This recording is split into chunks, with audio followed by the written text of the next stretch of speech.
Hey there everybody, welcome back. I'm Ron Mullet. I built these dog cremation urns with the wood grain wrapping around all four sides. I designed and built as I made this video, so please come along for the journey. And if you like it, please hit that thumbs up button. Starting out with this single piece of wood, this is Babinga, and I'm going to make, the box is 5 inches square, so I'm going to mark off 5 inches and then 10 inches, and then a mark that's the width of my saw blade, which is approximately 5/8 of an inch. Now normally, when I resaw a poor piece of wood that's this beautiful, I always book match it. Now there's some beautiful pattern going on there, and it could be used in so many ways. But in this instance, it's going to be matched end for end. So I'm going to put it like this. And I'll end up with a 5-inch section and a 5-inch section. Now that I've got these cut to length, I need to cut this in half. That's the reason I marked for the blade at the end of the board. Now I'll set them both in there. I've got it centered on the blade.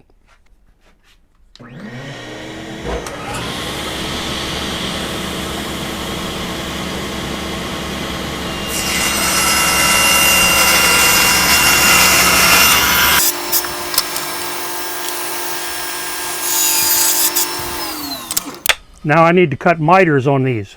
Now I've got these cut to length and I've set my blade at 45. I've lined this up with the fence back here and I'm going to cut miters. I've got a stop block set here. I'll cut one side, flip it around, and then cut the other side. I'll have to do this on all 4 pieces. Now, the reason I'm wearing this glove, I know a lot of people say you shouldn't do that, but the reason I'm wearing it is because it's got these sticky fingers, and I want to make sure that I can hold this perfectly into this fence.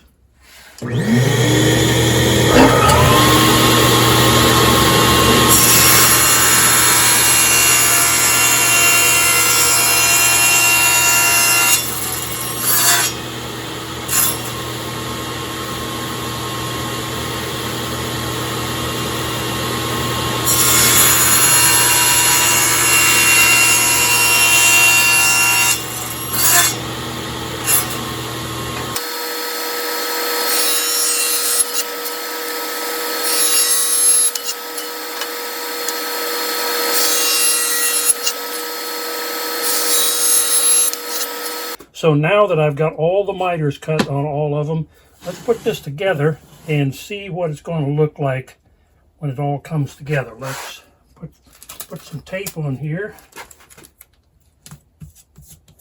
And this one will go here.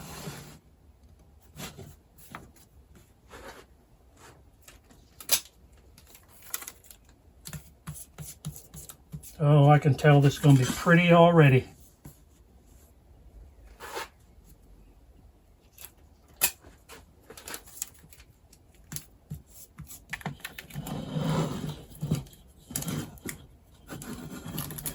Close these up.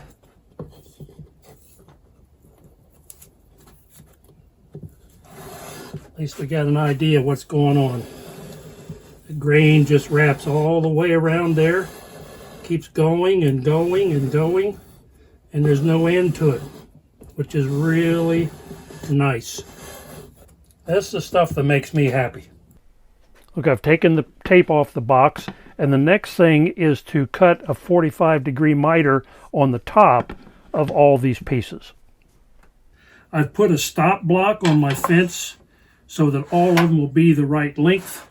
I'm also, once again, going to use this glove because that way I can hold it against the stop block and the fence securely.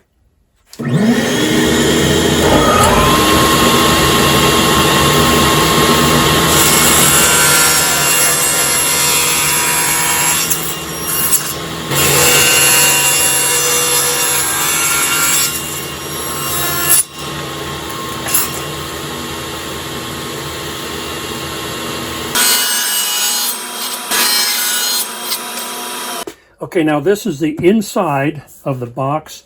I've got these little strips cut, and I'm going to glue these to the inside of the box on the bottom.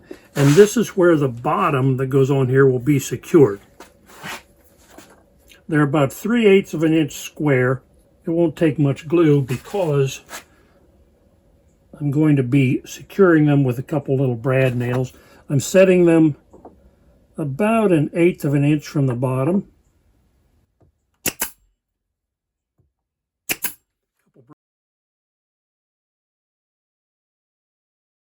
Okay, now all the parts are cut for the sides. I'm going to assemble them, and I'll line them up like this and then tape them. I'm sure you've seen this done before. What I like to do is put them against a straight edge. That way they're all lined up perfectly. And since the top is the most important part of this box as far as fitting a top in, I'm putting the top against this. And then put the tape on.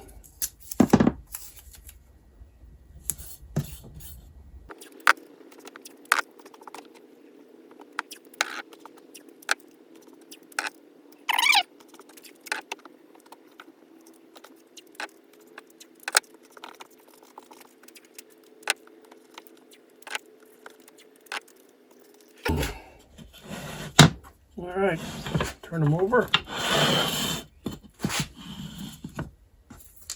Apply some glue.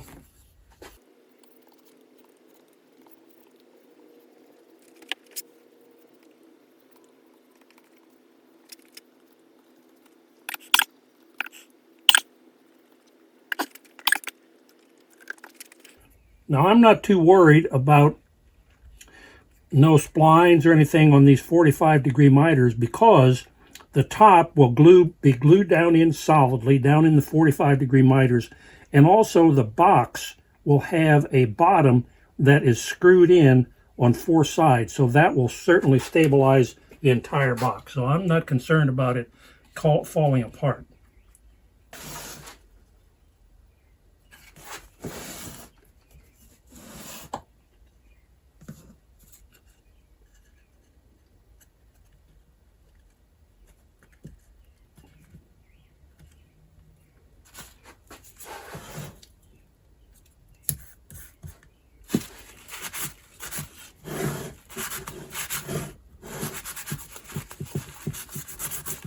Okay, so I've got the tape off of the box. The box is glued together. I've got the top and I'm going to make the bottom. And this, I'm really pleased with the way this grain, and also right there, it looks like 2 eyes looking at your corner. I like that. Now next comes the top. And I'm not sure if I want to use the same wood. This has a lot of grain going on. I'm not sure if I want to use this on the top. But in order to find out, what I've done is I've taken and cut a 5-inch hole in this cardboard, which is the size of the box. And I can place this on different pieces of wood to see if I might like this or that. Now, I kind of like that because it's simple. It's got the straight lines and it's got this in the middle. But I'm not sure I like that.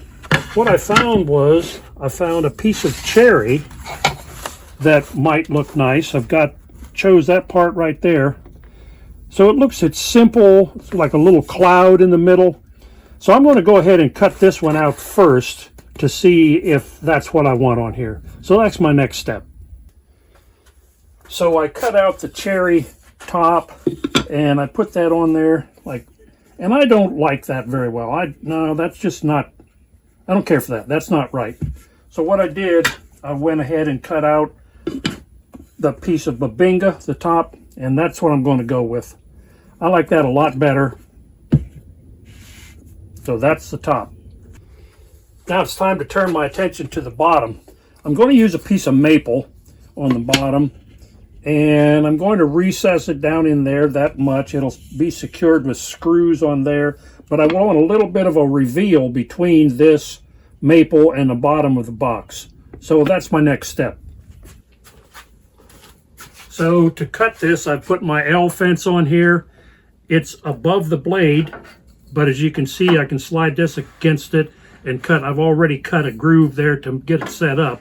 And now I'll just continue to move the fence until I get that groove completely cut.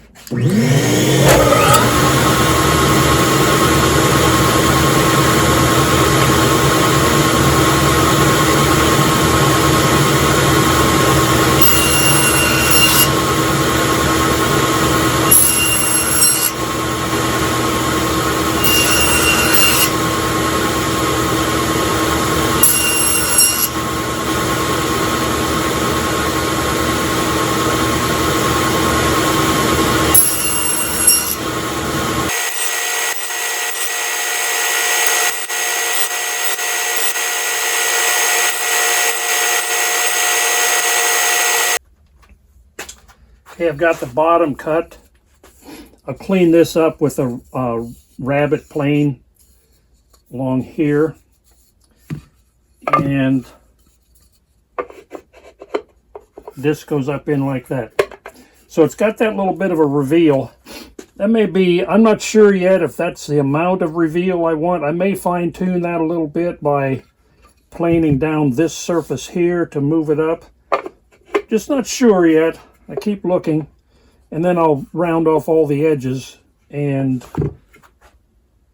with the top on, this is what it's basically going to look like.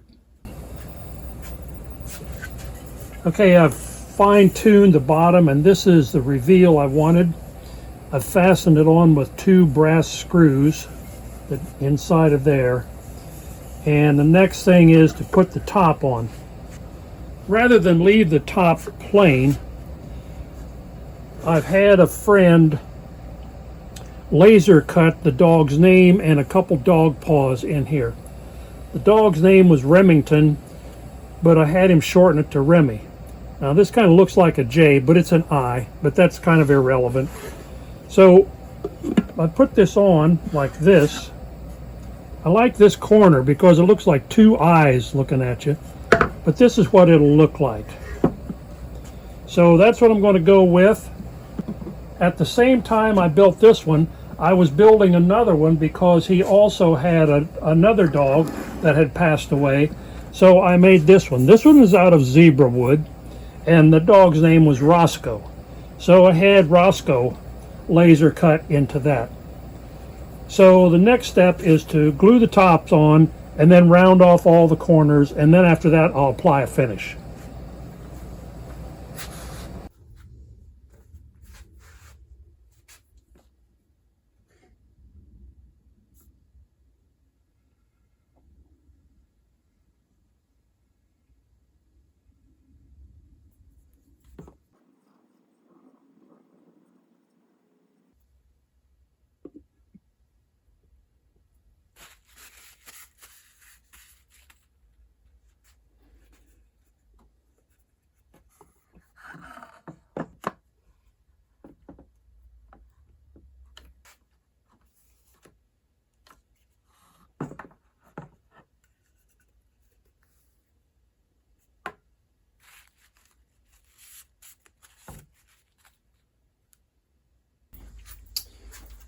And now I'm going to apply the finish. I'm using this Minwax Wipe-On Poly.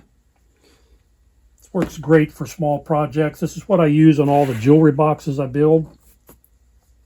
I'm using just a t-shirt cut up into a small pad.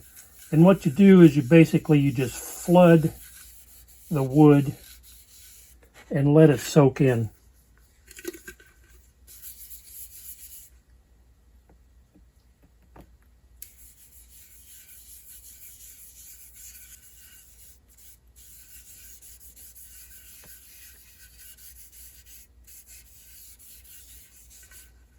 I'm going to get a different rag to do this because you can see some of the wood color has come off on this rag, and I don't want to get this on the other wood. The second coat you put on much more evenly. You don't put it on nearly as deep or thick, whatever word you want to use.